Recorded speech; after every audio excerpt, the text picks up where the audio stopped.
All right, let's jump back into it. Let's start with Fiona. She's going to get us started in this segment. Fiona, how's it going? Hi. So corporate executives who answer only to themselves and a few wealthy stockholders make basic economic decisions that affect millions of people. Why wouldn't consumers and workers benefit from a system that would give them input and possible ownership of entities that control their lives? So I'm going to start with you on this, Bianca. Verizon, you organized the workers, but you would have wanted to go. First of all, you were fired for doing that, you told me. I was fired for organizing, yes. Do you feel like that system is that way, that there's just a handful of people making the decisions and it would be better? Certainly. Every single year, I worked for Verizon for 6 years, and I worked off a commission structure. Every year I was making less and less money. They were coming in making arbitrary decisions that affected my lives, that affected my ability to provide for my family.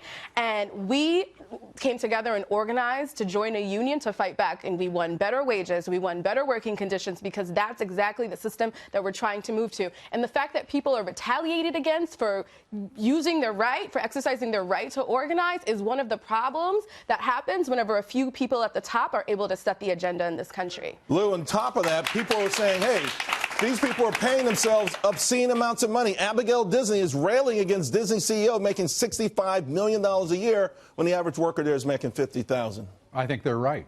The fact of the matter is that CEO pay in this country is out of line. It is absolutely an anomaly within American history.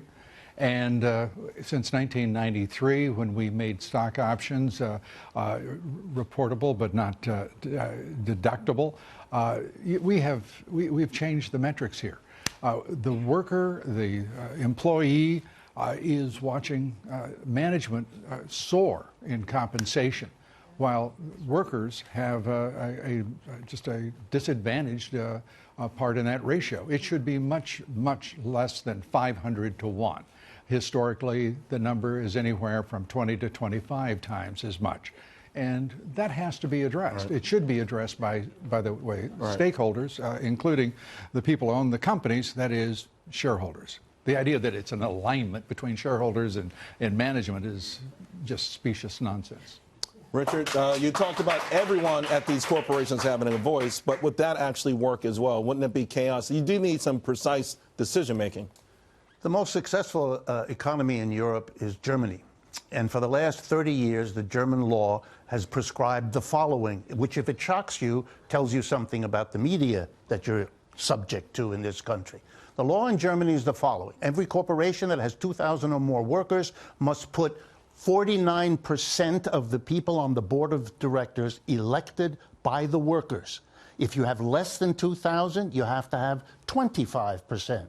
That puts a workers' representative on every board of directors, multiples. They are participating in the planning. They know what's being done unless secret efforts are made to go around them, which are proscribed in German law. Has it produced chaos in Germany? Not at all. Their recovery from the 2008 depression was much better than ours, and they've even had the levels of unemployment. The notion that you could not have workers participating is canceled not by abstract discussions of theory, but by reality of what other capitalist countries have managed to do, but we're just far behind. Lou, is that going from one extreme to another? I'm sorry? Would that be going from one extreme to another? Well, I don't know that it's even the place that actually exists in Germany. In point of fact, they have extraordinary social costs that impede their economic growth. They have a mercantilist trade economy. They live in large measure on U.S. deficits and their surpluses as a result. Germany is not a model for economic growth, vitality, or innovation. It is a model for mercantilism and international trade. It is hardly a model, in my opinion, for a vibrant, progressive economy.